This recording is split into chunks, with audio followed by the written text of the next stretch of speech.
Hi, thanks so much for clicking on the video link. Welcome to Marketing Monday. My name is Natalie Armstrong-Motin. Today, we're going to talk about Facebook.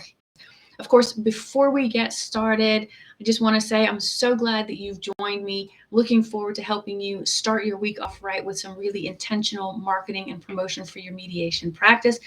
I've got my, today it's a mocha latte all ready to go. Keep our hands warm, give us the little jolt of energy that we need to move things along just the way they need to be.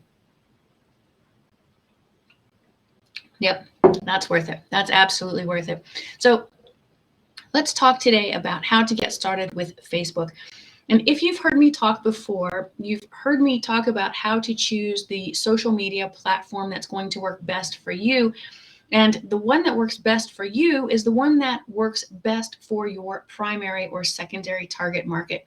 So if the people you want to serve are on Facebook or Twitter or Instagram or TikTok or LinkedIn, that's the platform that you need to be present on. And we talk a lot about LinkedIn because that's where most of us really, live and work and breathe. But Facebook might be right for you. Lawanda, good morning. Happy Monday. Thanks for joining me from Mississippi, and Laura from Texas. It's so nice you guys give me a shout out in the chat. I really appreciate that.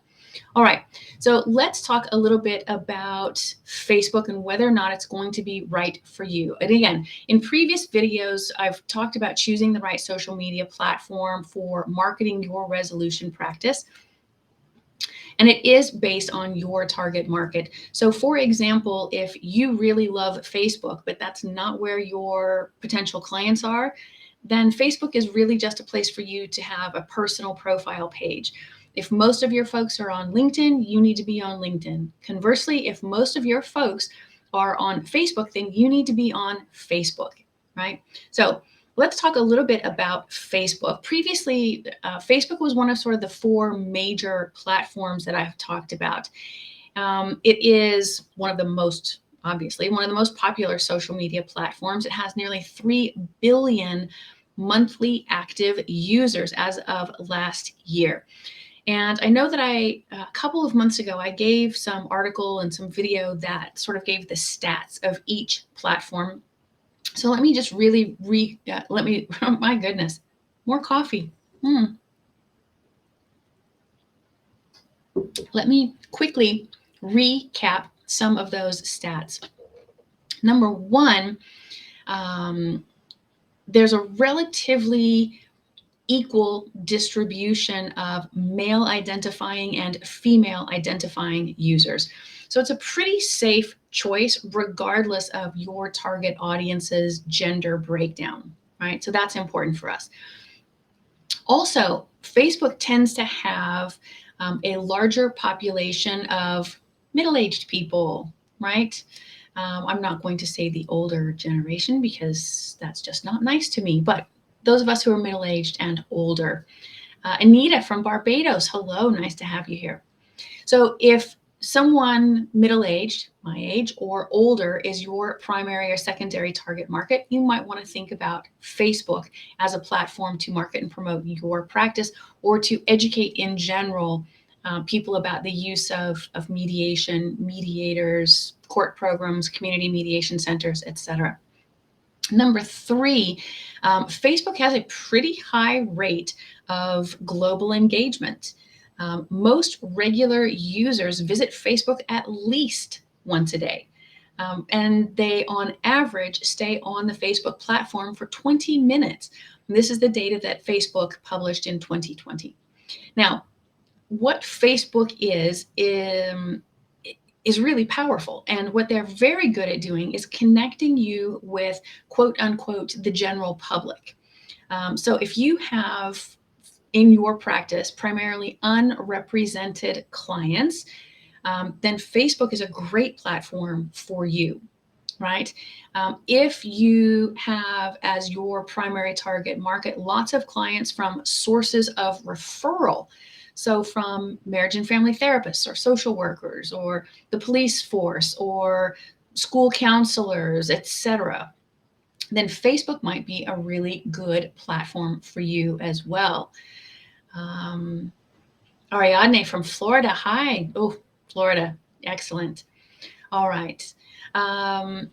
So that's Facebook's sort of power position, right? Is the general public. But Facebook is also really good at assisting you with what's called social proofing. So when we go to Google and we Google someone, if you've made your Facebook posts public, and they're on a business account, then all of those posts will help with SEO, the search engine optimization of your website, and you in general as a professional practitioner. And so, if again, these are your primary target market folks, don't ignore Facebook. So, it is necessary, though, I think always to remember that on Facebook, you want to bifurcate your personal profile page or really limit your personal profile page postings versus your Facebook business page. And the reason is because, we're neutrals. And so, although most of us really enjoy being able to express our personal opinions on Facebook, if you're using Facebook to promote your neutral practice, maybe that's not the best place to express your opinions at the end of the day. Because if you're using it for business purposes, then all of that is searchable. And we always want to be seen as neutrals. So, all right. So let's talk about the difference between having a Facebook page and simply turning on the professional mode on your profile. So Facebook gives users an option to turn on what they call the professional mode. And this will enable individual profiles or creators like you to post content to a public audience if you choose. You can follow up to, I think, 5,000 people, and you can have an unlimited number of followers. And at the same time, users have the option to release certain content either publicly or just to your friends, just like any regular profile that you can, again, with 5,000 Facebook friends. So that could be 10,000 total.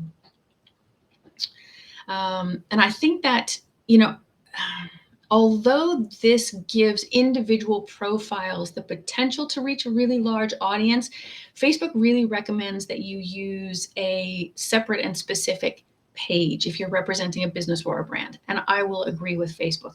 Facebook pages have special tools that can really help other Facebook users to find you and to engage with you. And it also allows you to manage and track those user insights, which as a business person is really important. And all of this together provides a lot of valuable information on who your target audience is, their age, their demographics, all of the geolocators, all of that kind of information. And that information can help you fine tune your interactions in future. It can also help you determine whether or not you're really getting qualified contacts and engagement on Facebook, or it would let you know if you need to change to a different platform, different medium, different communication style, all of that kind of thing. So the important information, I think, to input about your business, of course, is going to be things like your hours, your location, your services, and be somewhat specific everywhere that you can be. The more information you have on your Facebook page, the easier it is for people to understand who you are, what you do, how you do it, and whether or not they're the right fit. So you can put in video links from your YouTube channel. You can put in articles. You can put in lots of different resources on your page that would better explain what these processes are and how they could be best utilized by the viewer or the person that you're trying to reach. And I always encourage this regardless of platform. And the reason is because, they just don't show mediation on Law and Order. So most people really don't understand what this process is. They've never seen it. They don't know what the interaction is going to look like. And sometimes they'll choose a different process like litigation simply because it's the devil they know. So if you have an opportunity to express, to show, to explain who you are, what you do, how you do it, what is this process, what does it look like, how can people benefit from it, then this is a great platform for you to do that. All right, so let's talk really quickly about the information that you'll be inputting onto your Facebook page. We want to talk about your profile photo, your category. This is really important business information. And then, of course, the about section. So before you do any of this, however, let's make sure that you know what your personal brand is, what your assets are, and what you can offer to your clients. So sit down and really think about these things before you just start typing into Facebook. Really carefully consider your brand. What are your assets? What you can offer to your clients? What makes you different? And how can you best explain those things to potential clients? So having a great profile photo is one of the places to begin. It's one of the easiest ways to stand out. And of course, on Facebook, you can change it up. So you can show photographs of you at work at your desk, show a photograph of you at work at a conference room table. Of course, you can't show clients, but you can show you reading a book about communication or negotiation. You can show all of these different photos that sort of show you at work. Right. If you are going to use an individual self-owned practice that already has a brand name and a logo, you could put this in as your profile photo. But alternatively, you could use your professional headshot as your profile photo. Totally up to you, however you want to present yourself and your practice to the public. Regardless of the approach that you take, it is important to use the right image size to get the highest resolution or clarity of your profile picture. And Facebook profile pictures allow for a resolution of up to 180 by 180 pixels. So you'll want to resize your picture to the size of a 180 by 180 pixel frame. You can either do this directly in your computer preview software, like a Microsoft Edge or Mac preview, whatever you've got going on, or you can access a free online image size converter. Just Google that. But you'll also want to, on Facebook, use a square or a circular image and not portrait or landscape, not the rectangular images. Number two, next you want to pick which category you'd like to describe your page. And this is going to be helpful if your profile is going to show up in the search results when people search for certain categories. A lot of people use Facebook as an educational platform. They'll type in either hashtag mediation or just the word mediation or mediator, etc. They'll type that in and they look for mediators, mediation centers, articles, links, resources, chat groups, and all of that could lead them to you. So this search result really will help you expand your outreach to a much larger audience and potentially new clients. You can choose up to 3 categories. You just set it up by typing in the categories that you think best describe your practice and choosing the closest ones from the drop-down menu that Facebook provides. And since there isn't an option to create a custom category, you want to make sure that the closest options still make sense for your practice clients. If they don't, try going more general, maybe with your categories. Number 3, for your business information, you want to make sure that you're including the important necessary information that people might need to access your services. If you're working from an office, this could include your address. If you're working from home, you should probably not include your address. But you'll definitely want to put in, for example, the area that you practice in, whether or not you're available online or in person, the hours, if those are applicable to your practice, any practice specialties that you offer. Generally break it down, give them everything that they'll need to make a really good decision. You might also want to link any important contact information, like your phone number, your LinkedIn account, your Twitter account, any other social media profiles, your website, anywhere that they can find you. Google My Business, it's now called Google Business Profiles. But anyway, you want to put in all of those links that you can. Once you've sort of drawn people in with your page, you want to make sure that they can contact you easily, right? So that's why you give a phone number and an email address. The whole point of existing on these platforms is to have engagement, to communicate with folks. And finally, you want to make sure that your about section, just like it is on every other platform, really represents and is authentic to you, your values, your mission, the journey of your practice, the story of why. All of those things are an imperative. And on Facebook, even more so, I think, because you're dealing with more or less unsophisticated consumers. They're not likely to hire you for more than one case. They're not litigators. These are just, your neighbors. These are your, fellow people in your community. So your about section. And on Facebook, there's an option to put a mission statement if you have one. And you'll want to include maybe 1 to 3 sentences that really detail well what your practice stands for, or your story of why, your origin story.